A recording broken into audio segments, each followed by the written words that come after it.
Hello everyone, Darren here, and on today's episode of WoTC Academy, we are going to be discussing a new weapon system that has been added to the game in the past couple weeks, and that is the Rotary Autocannons.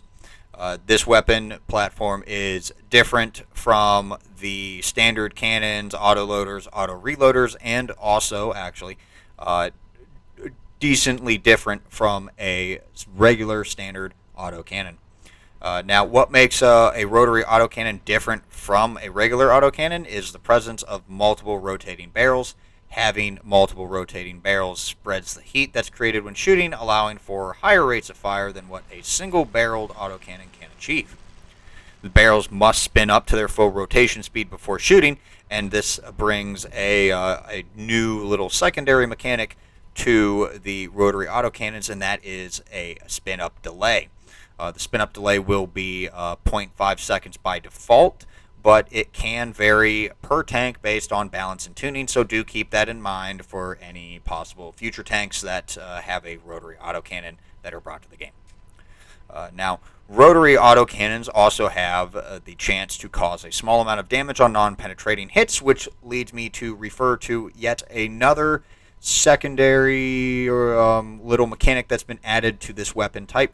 And the community has decided to dub this little mechanic the bleed mechanic, as there is no official term given by the developers.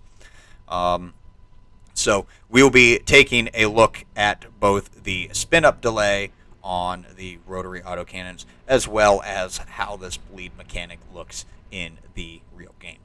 Other than that, the article for the information that I've just read to you will be found in the description of this video. Now, let's take a look at some demonstrations. Alrighty, so first we're going to be demonstrating the spin-up delay here. Now, I can't really show you the delay itself, but what I did want to demonstrate to you is that it's not a spin-up delay like you would imagine, where, like, you kind of see in Call of Duty where, like, the minigun starts to spin up, or it's spooling and it starts to go faster and faster, and then it's ready to fire. No, it's literally just a static. The barrel is static for a certain amount of time, and then it just magically will start firing. There is no spooling. There is no slow rotating of the barrel that speeds up suddenly. It is just a delay, and then it will just start firing. It's literally that, nothing special. It's just a timed delay from the time that you pull the trigger to the time that the gun actually fires.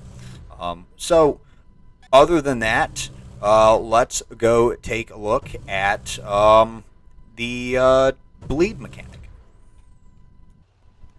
Alright, so looking at the bleed mechanic here, we will see here in just a couple seconds after I let the cannon cool down to a decent level that I'm going to be shooting the lower plate of the FV4211, and basically none of these rounds are actually doing full penetrations, but we do see little ticks of like 1 to 5 HP for a couple rounds, and that is the bleed mechanic. This mechanic was basically developed to allow these guns to actually kind of fight back or be able to do something against like heavily armored vehicles. What kind of comes to mind is like the Vigilante in World War II mode, where it could face off against a mouse. Obviously, the 37mm gun, it's not going to be able to really do anything normally against the armor of a mouse. But with the bleed-through mechanic, in a situation where it's like a mouse and a Vigilante are the last two tanks alive, both on the opposite teams, it allows the Vigilante to kind of have a chance at fighting and winning against a mouse. Whether or not you deem that to be fair or balanced is not the point of this video. It's just to explain the whole purpose of this new weapon system and the little side mechanics that come with it. That's going to do it for today's video. I'd like to thank you all for watching. If you found this video helpful and informative, hit that thumbs up. And if you want to see more videos like this one, don't forget to subscribe. But until next time, this has been Darren of WoTC Academy.